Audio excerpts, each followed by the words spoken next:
Mesdames et messieurs, bienvenue dans cette nouvelle vidéo consacrée à un sujet biblique intitulé « Le parler en langue ». Ça, c'est un sujet qui a amené beaucoup de gens dans une espèce de théâtralisation de la vie chrétienne. Et pourtant, la Bible est claire, elle est disciplinée, elle est ordonnée même sur ce sujet. Partout, moi j'ai vu même des gens qui chantaient en langue, c'était la honte chrétienne. Chanter en langue et tout le monde commence là, bouchumburu, mbumburu, chambarara. Mais c'est la honte.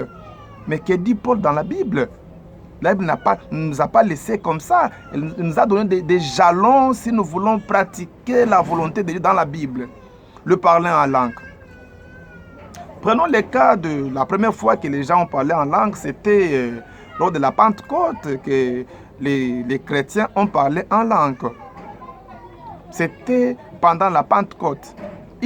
La Bible dit, quand ils parlaient en langue, ça c'est Actes des Apôtres chapitre 2, si vous descendez avec les versets, la Bible dit, quand ils parlaient en langue, toute personne qui était là-bas les entendait parler dans sa propre langue maternelle. Donc, si vous parlez en langue et que moi je suis Luba, ou Tété là, ou Swahili, ou je ne sais pas qui, je dois vous attendre dans ma langue maternelle. Un Français va entendre la langue française, un Anglais va entendre la langue anglaise, ainsi de suite. Mais ce n'est pas ce que vous faites, vous imitez qui? Quel est le verset biblique qui va vous accompagner pour que vous puissiez pratiquer la Bible sur base de ces versets? Il n'y en a pas. Donc cela démontre à suffisance que vous êtes à côté.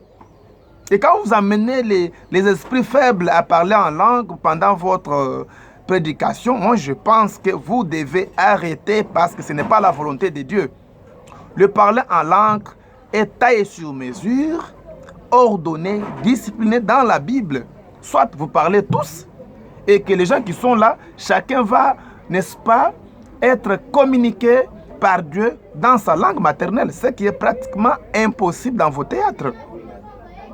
Et Paul, pour maintenant ordonner les choses, quand vous lisez 1 Corinthiens chapitre 14, versets 27 à 28, la Bible va donner maintenant l'ordre dans l'Église. La Bible dit que 2 ou 3 parlent et chacun à son tour, pas tout le monde au même moment. 2 ou 3 parlent et chacun à son tour, et qui est l'interprète.